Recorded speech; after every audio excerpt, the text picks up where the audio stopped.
Good morning students. आज हम BA part तृतीय के प्रथम प्रश्न पत्र मनी बैंकिंग में सूचकांक विषय पर चर्चा करेंगे।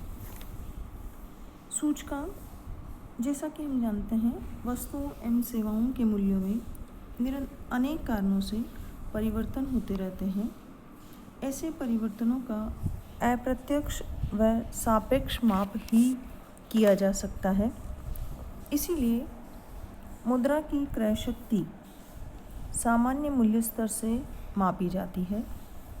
इस विधि को ही निर्देशांक या सूचकांक कहते हैं। सूचकांक वह अंक है जो सामान्य मूल्य स्तर में होने वाले परिवर्तनों को अंक में प्रकट करता है।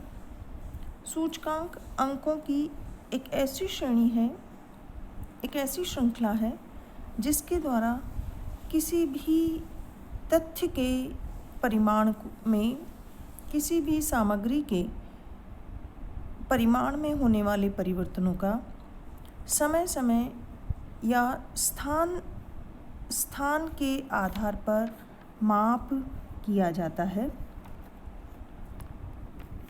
सूचकांक केवल मुद्रा के मूल्य को मापने के लिए काम नहीं आते, बल्कि इनके द्वारा जीवन स्तर, उत्पादन, राष्ट्रीय आय, विदेशी व्यापार, आय स्तर आदि प्रत्येक आर्थिक परिवर्तनों को मापा जा सकता है।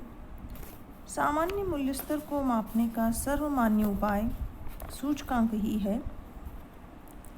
सूचकांक आर्थिक क्षेत्र में होने वाले सामाजिक परिवर्तनों का मापदंड प्रस्तुत करते हैं, परंतु इनकी रचना करने में अनेक समस्याओं पर विचार करना आवश्यक होता है। उससे पहले हम देखते हैं कि इनका निर्माण किस प्रकार से होता है। सबसे पहले है सूचकांक का उद्देश्य। सूचकांक का उद्देश्य सुनिश्चित करना आवश्यक है, क्योंकि वस्तुओं का चुनाव, उनके मूल्य, भार आदि का निर्धारण सूचकांक के उद्देश्य पर ही निर्भर करता है। अगर मुद्रा के मूल्य में परिवर्तन को बताना है तो थोक मूल्य सूचकांक, और यदि हमें श्रमिकों की वास्तविक और मौद्रिक मजदूरी ज्ञात करनी है तो हमें फुटकर मूल्य सूचकांक तैयार करने होंगे। दूसरा है आधार वर्ष का चयन। आधार वर्ष का आशय या उसका तात्पर्य है उस वर्ष से है जिसके औसत मूल्य को दूसरे वर्ष के औसत मूल्य का आधार माना जाता है और उसके परिवर्तनों की तुलना की जाती है। आधार वर्ष सामान्य वर्ष होना चाहिए। इसके मूल्यों में भारी उतार चढ़ाव, बाढ़, अकाल, अशांति या युद्ध आदि का वह वर्ष नहीं होना चाहिए, अन्यथा हम जो निष्कर्ष निकालेंगे वो भ्रमपूर्ण हो जाएंगे। फिर तीसरा है वस्तुओं सेवाओं का चयन। जो हमने उद्देश्य निर्धारित किया है उसी अनुसार हमें वस्तुओं एवं सेवाओं के चयन की प्रकृति में चयन करना चाहिए, अन्यथा उनकी प्रकृति में परिवर्तन हो जाता है। सामान्य कीमत स्तर का प्रतिनिधित्व करने वाली वस्तुओं एवं सेवाओं का ही चयन करना चाहिए, और जिनके बाजार मूल्य हमें आसानी से ज्ञात हो सके। इसके साथ ही उन वस्तुओं की संख्या भी पर्याप्त हो और वे अनेक वस्तुओं का प्रतिनिधित्व करती हों। फिर है मूल्य एकत्र करना। जिन वस्तुओं का हम चयन कर रहे हैं उन प्रतिनिधि वस्तुओं के चयन के बाद प्रत्येक वस्तु के आधार वर्ष के और वर्तमान वर्ष, जिस वर्ष के बारे में हम मूल्य ज्ञात करना चाह रहे हैं, सूचकांक ज्ञात करना चाह रहे हैं, तो आधार वर्ष की कीमत स्तर और प्रचलित वर्ष के मूल्य को एकत्रित करना पड़ता है। ये मूल्य थोक मूल्य या फुटकर मूल्य हो सकते हैं, एवं जिनसे हमारे उद्देश्य की पूर्ति होती हो। वस्तुओं का वार्षिक औसत मूल्य लिया जाता है, न कि दिन प्रतिदिन या साप्ताहिक या मासिक। जिन वस्तुओं के मूल्य आधार वर्ष में लिए गए हैं ठीक उन्हीं वस्तुओं के या लगभग उसी प्रकार की वस्तुओं के मूल्य प्रचलित वर्ष में एकत्र करने चाहिए, अन्यथा हमारे निष्कर्ष सही नहीं निकलेंगे। फिर है मूल्यों का प्रतिशत निकालना। मूल्यों का प्रतिशत निकालना अर्थात जो आधार वर्ष की प्रत्येक वस्तु के मूल्य को हम क्या करेंगे, 100 के बराबर मानेंगे। फिर प्रचलित वर्ष की प्रत्येक वस्तु के मूल्य का प्रतिशत हमें ज्ञात कर लेते हैं। अर्थात जैसे हम देखें कि प्रचलित आधार वर्ष में हमारा कीमत स्तर 100 था और प्रचलित वर्ष में 150 हो गया, तो जो प्रतिशत होगा वह लगभग 150% होगा। अर्थात जो हम इसका फॉर्मूला लिखते हैं वह है प्रचलित वर्ष का कीमत स्तर अपॉन आधार वर्ष का कीमत स्तर इंटू 100। फिर है भार निर्धारण करना। सूचकांक बनाते समय यह निश्चित कर लेना चाहिए कि वे साधारण होंगे या भारयुक्त। साधारण सूचकांकों में प्रत्येक वस्तु या सेवा को समान महत्व दिया जाता है, जबकि जीवन में वास्तव में बहुत सारी वस्तुओं को हम समान महत्व नहीं देते, सभी वस्तुओं को समान महत्व नहीं देते, क्योंकि कुछ वस्तुओं पर हमारे आय का व्यय किया जाने वाला भाग अधिक होता है और कुछ पर कम होता है। इसलिए भार का निर्धारण उस वस्तु पर किए जाने वाले व्यय पर निर्भर करता है। अतः भारयुक्त सूचकांक बनाए जाते हैं और तब प्रत्येक निकाले गए प्रतिशत को हम उस भार से जो जितना हम वेटेज उसको दे रहे हैं उससे गुणा करना पड़ता है। फिर है औसत ज्ञात करना। अब है कि जो आधार वर्ष के संदर्भ में हमने सभी जितने भी प्रचलित वर्ष की जो मूल्य थे उनकी सभी मूल्यों के प्रतिशत परिवर्तन का हम औसत निकालते हैं। औसत हमारा गणितीय भी हो सकता है और हमारा ज्यामितीय भी हो सकता है। गणितीय में सभी वस्तु एवं सेवाओं के जो प्रतिशत हमने निकाले हैं उनको जोड़कर उनकी कुल संख्या के प्रतिशत के कुल योग को हम विभाजित कर देते हैं, जबकि ज्यामिति में सभी प्रतिशत को गुणा कर उनका nth रूट निकालते हैं, तभी हमें उनका औसत ज्ञात हो जाता है। इस प्रकार हम सूचकांकों का पहले निर्माण करते हैं। अब हम सूचकांक जब बनाते हैं तो हमें बहुत सारी कठिनाइयों का सामना भी करना पड़ता है। जैसे हमने लिखा कि आधार वर्ष का चयन है, तो आधार वर्ष के चयन संबंधी भी कठिनाइयाँ होती हैं, क्योंकि कभी कभी 4 वर्षों को भी औसत मान लिया जाता है। तो सूचकांक बनाने में हमें जो वर्ष का चयन है वो मुश्किल हो जाता है।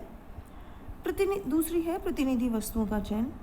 अब हम जो वस्तुएं ले रहे हैं उन वस्तुओं की संख्या की पर्याप्तता भी होनी चाहिए, उनके महत्व के अनुसार भार प्रदान करना, उनके वर्तमान आधार वर्ष का कीमत और प्रचलित वर्ष की कीमत में प्राय समान रूप से वो उपयोगी हों। तो ये सारी चीज़ों को हमें ध्यान रखना चाहिए, अन्यथा हमारा निष्कर्ष गलत हो जाता है। फिर है कीमतों के चयन में कठिनाई। अब कीमतें सामान्य भी होती हैं और थोक मूल्य भी होते हैं, तो ये निर्भर करता है कि हम किस प्रकार के सूचकांक बना रहे हैं। तो यदि हम सामान्य कीमत स्तर मालूम करना है तो थोक मूल्य, और यदि हमें जीवन निर्वाह सूचकांक तैयार करना है तो हमें फुटकर मूल्य ही लेना पड़ेगा। अक्सर जो फुटकर मूल्य एकत्र करते हैं उसमें हमें कठिनाई का सामना करना पड़ता है। फिर है भार निश्चित करने में कठिनाई। भार सूचकांक बनाते समय जो विभिन्न वस्तुएं हम ले रहे हैं उनको कितना कितना भार दिया जाए, कितनी सावधानी के बावजूद भी जो भार है वो अनुमानित या मनमाने भी हो सकते हैं। इसलिए वैज्ञानिक ढंग से भार निर्धारित करना एक कठिन कार्य है। इसके लिए मार्शल ने श्रृंखला सूचकांक बनाने की परामर्श की सलाह दी थी। अब है इस श्रृंखला सूचकांक को बनाने में प्रत्येक पिछले वर्ष की कीमतों को आधार वर्ष मानकर अगले वर्ष के सूचकांक बनाए जाते हैं। फिर है औसत निकालने संबंधी कठिनाई। सामान्यतः औसत निकालने की बहुत सारी पद्धतियां हैं और उनके जो निष्कर्ष आते हैं, उनके जो परिणाम आते हैं वो भी भिन्न भिन्न होते हैं, अतः निष्कर्ष निकालना कठिन हो जाता है। सामान्यतः गणितीय औसत प्रचलित है, पर इनसे निकाला गया जो औसत होता है बहुत ज़्यादा या कम हो सकता है, अतः वस्तुओं के मूल्यों के आधार पर हमें उस प्रचलित वर्ष में यदि उतार चढ़ाव अधिक है तो हमें ज्यामितीय विधि का प्रयोग करना चाहिए, वह अधिक उपयुक्त मानी जाती है। इन सब कठिनाइयों के कारण ही विश्वसनीय सूचकांक तैयार करना कठिन है, लेकिन फिर भी जितनी सतर्कता बरती जाएगी परिणाम उतना ही सही एवं संतोषजनक होगा। अब हम देखते हैं कि सूचकांकों की क्या उपयोगिता है। जैसा हम जानते हैं, सूचकांक आर्थिक क्षेत्र में सापेक्षिक परिवर्तनों का मापदंड प्रस्तुत करते हैं। यह आर्थिक जीवन की विभिन्न क्षेत्रों में होने वाले परिवर्तनों को बताते हैं। कुछ लोग तो सूचकांक को आर्थिक बैरोमीटर की संज्ञा भी देते हैं। तो हम देखते हैं मुद्रा का ये किस प्रकार से हमारे आर्थिक जीवन में या विभिन्न क्षेत्रों में उपयोगी है। सबसे पहले हम देखते हैं मुद्रा मूल्य का माप। मूल्य स्तर में होने वाले परिवर्तनों की इनसे हम दिशा और मात्रा को माप सकते हैं। सरकार की मौद्रिक, कर नीति, वेतन भत्ते आदि निर्धारण में ये सहायता प्रदान करते हैं। सामान्य मूल्य कीमत स्तर में परिवर्तन समाज के विभिन्न वर्गों पर महत्वपूर्ण प्रभाव डालते हैं, तो इसीलिए इनसे हम हमारी जो नीति निर्धारण है या जो मुद्रास्फीति है, मुद्रा संकुचन की स्थिति उत्पन्न हो गई है, उन सब की जानकारी हम सूचकांकों के माध्यम से प्राप्त कर सकते हैं। दूसरा है आर्थिक तुलना। सूचकांकों की सहायता से हम दो विभिन्न समय में विभिन्न वर्गों के लोगों की आर्थिक स्थिति में, इसके साथ ही जो विभिन्न देश हैं उनकी आर्थिक स्थिति में होने वाले परिवर्तनों की तुलना कर सकते हैं। इनमें होने वाले परिवर्तनों को बताने में सहायक होते हैं। फिर है जीवन निर्वाह एवं उपभोग स्तर की जानकारी। उपभोग सूचकांक से विभिन्न समय में आर्थिक प्रगति का उपभोग के स्तर पर तथा विभिन्न वर्गों के उपभोग स्तर में क्या वृद्धि और कमी हुई है, ये पता लगाया जा सकता है। क्योंकि लोगों की न्यूनतम आय में होने वाले परिवर्तन, लोगों की आय और मूल्य स्तर में होने वाले परिवर्तन और उपभोग पर क्या प्रभाव पड़ा, ये भी सूचकांक स्पष्ट कर देते हैं। फिर है मजदूरी भत्तों का निर्धारण। सूचकांकों के परिवर्तन के आधार पर ही मजदूरी एवं भत्तों का निर्धारण किया जाता है और इनमें परिवर्तन भी किया जा सकता है, और सूचकांक इस समायोजन को बताने में अच्छा आधार हमें प्रस्तुत करते हैं या बताते हैं। फिर व्यापारी और उद्योगपतियों के लिए सूचकांकों की उपयोगिता। व्यापारी बिक्री सूचकांक और उद्योगपति उत्पादन सूचकांक से व्यापार की दिशा एवं परिवर्तन की मात्रा किस प्रकार की है वो मालूम करके अपने अनुकूल नीतियों का निर्माण कर सकते हैं, नीतियां बना सकते हैं और उनके विकास के अनुकूल ही वह अपनी नीतियों में परिवर्तन भी कर सकते हैं। फिर है ऋणी और ऋणदाता के लिए किस प्रकार से सूचकांक उपयोगी है? जब मूल्य सूचकांक ऊंचा हो तो ऋणी के ऋण लौटाने का समय उचित होता है, जबकि ऋणदाता ऊंचे मूल्य सूचकांक में ऋण दे और जब मूल्य सूचकांक नीचा हो तो भुगतान यदि ऋण वापस ले ले तो उसके लिए अधिक लाभदायक होगा। इस प्रकार न्यायोचित भुगतान में भी सूचकांक व्यक्तियों का मार्गदर्शन कर सकते हैं। फिर है आर्थिक विकास और राष्ट्रीय आय में रोजगार में उपयोगी। एक जो नियोजित अर्थव्यवस्था है उसमें आर्थिक विकास, राष्ट्रीय आय, रोजगार के जो सूचकांक हैं उनकी प्रगति की दिशा और मात्रा का ज्ञान कराते हैं। मानव शक्ति का नियोजन अर्थात व्यक्तियों को के रोजगार की व्यवस्था के ज्ञान हेतु भी रोजगार सूचकांक उपयोगी है।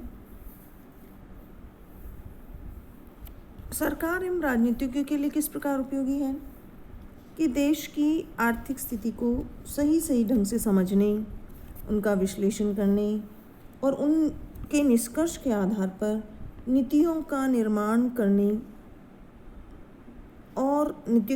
करने की सुविधा मिलती है। और इन सूचकांकों की सहायता से सरकार मौद्रिक, राजकोषीय, व्यापारिक, औद्योगिक आदि नीतियों का नीति निर्माण भी करती है, नीति निर्धारण भी करती है।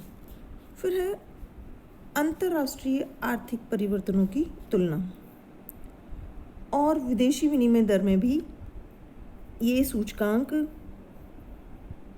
किस प्रकार के परिवर्तन हो रहे हैं उनका अनुमान लगाया जा सकता है कि विश्व के विभिन्न राष्ट्रों के जो मूल्य स्तर हैं उनकी तुलना से हमारे देश की क्रय शक्ति, मुद्रा की क्रय शक्ति में होने वाले परिवर्तन, विनिमय दर के निर्धारण के साथ साथ जीवन स्तर पर पड़ने वाले प्रभावों का भी अनुमान एवं तुलना की जा सकती है। फिर कृषि एवं औद्योगिक और व्यापारिक प्रगति का अनुमान। कृषि, उद्योग और आंतरिक तथा विदेशी व्यापार इन विभिन्न सूचकांकों से विभिन्न समय में होने वाली कमी वृद्धि का अनुमान लगाया जा सकता है। औद्योगिक उत्पादन, पूंजी निवेश, प्रतिभूति सूचकांक, लाभ सूचकांक, इन सब की सहायता से उद्योगों में परिवर्तनों का माप किया जा सकता है। ये सूचकांक कृषि, उद्योग और व्यापार अर्थात देश की प्रगति, अर्थतंत्र में विभिन्न दिशा व मात्रा में परिवर्तन और अन्य देशों से तुलना के कारण सूचकांकों को आर्थिक बैरोमीटर कहना इसीलिए उपयुक्त और युक्ति संगत भी लगता है। अब हम देखते हैं कि हमने ये जो सूचकांक देखें, ये सूचकांक बहुत इस प्रकार से उपयोगी तो हैं, लेकिन इन विभिन्न स्थितियों को जानने के लिए कितने प्रकार के सूचकांक बनाए जाते हैं, क्योंकि जो परिवर्तन है वो केवल मूल्य स्तर में ही नहीं होते और अर्थव्यवस्था के विभिन्न क्षेत्र जैसे उपभोग, उत्पादन, रोजगार, व्यापार आदि में भी होता है। इसलिए सूचकांक बहुत प्रकार के होते हैं। तो हम देखते हैं कि सूचकांक कितने प्रकार के हैं। में सबसे पहले है थोक मूल्य सूचकांक।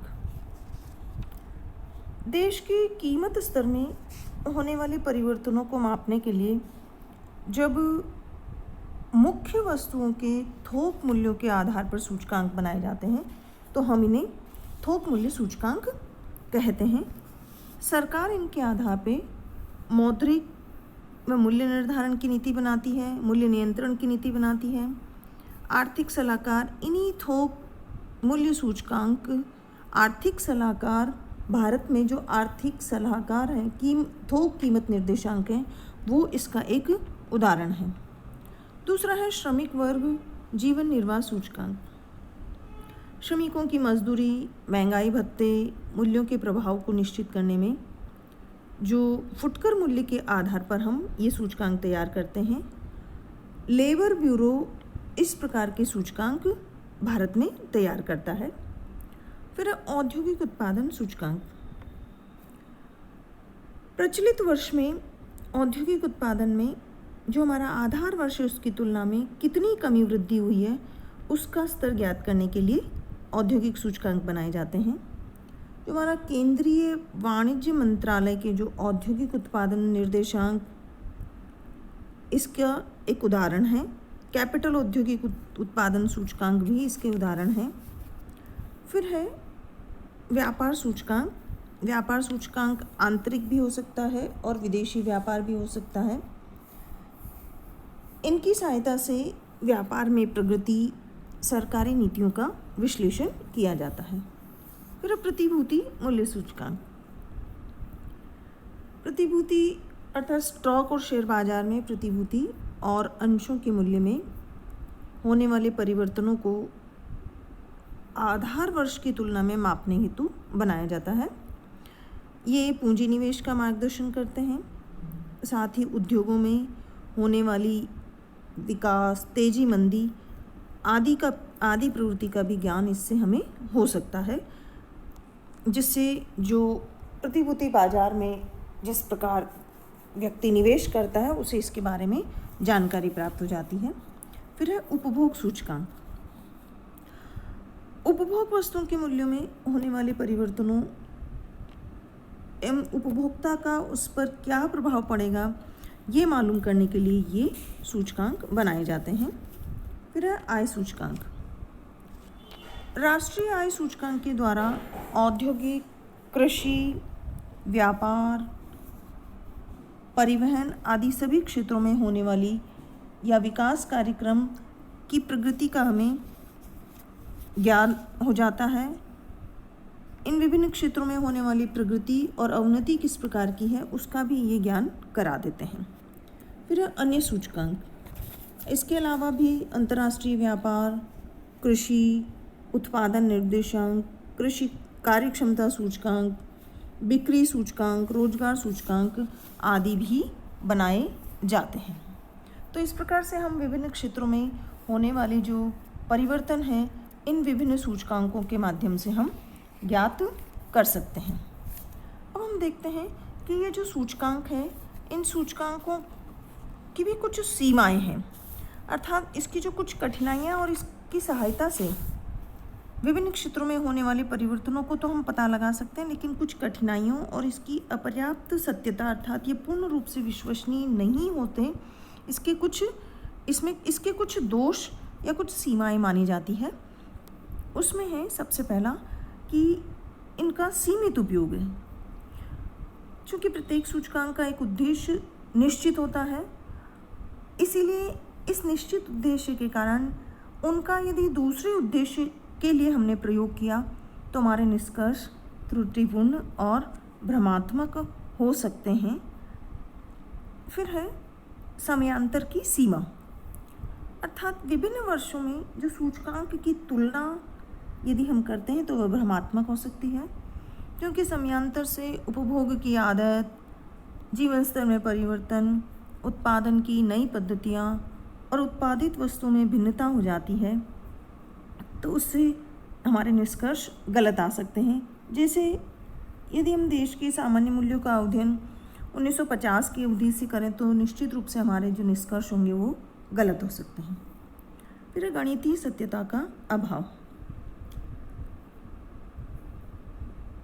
आर्थिक परिवर्तनों को मापने की सांख्यिकी विधि सूचकांक है, लेकिन जो हमने इनके लिए आंकड़े एकत्रित किए यदि वो आंकड़े गलत हैं तो उन पर आधारित हमारे निष्कर्ष भी भ्रमात्मक होंगे और हम विश्वसनीय सूचना प्रदान नहीं कर पाएंगे, अर्थात वो विश्वसनीय सूचना प्रस्तुत नहीं करते हैं।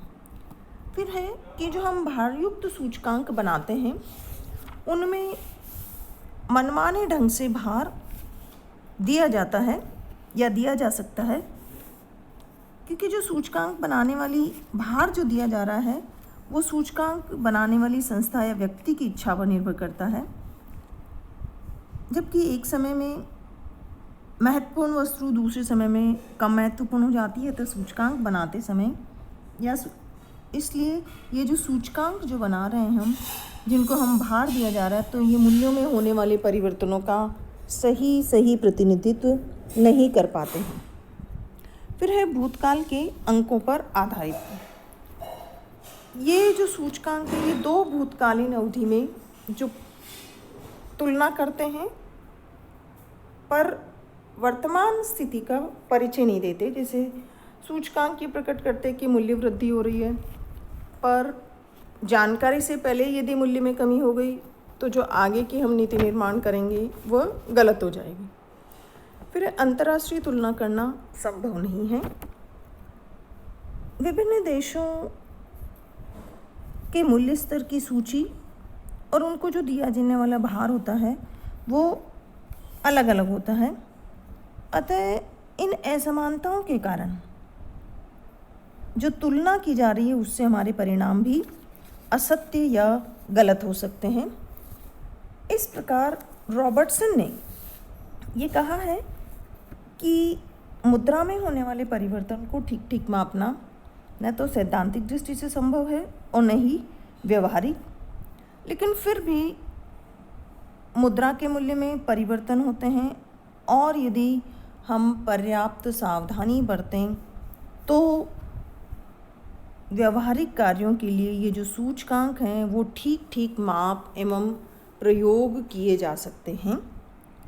इस प्रकार इन सब सीमाओं और कठिनाइयों से एक निष्कर्ष निकलता है कि यदि सतर्कता नहीं बरती जाए तो जो सूचकांक हैं वो अविश्वसनीय होते हैं, लेकिन यदि इनके निर्माण करते समय सावधानी और विवेक से काम लिया जाए तो ये आर्थिक क्षेत्र में सापेक्षिक परिवर्तनों को मापने के लिए एक उपयुक्त यंत्र का काम देते हैं। धन्यवाद।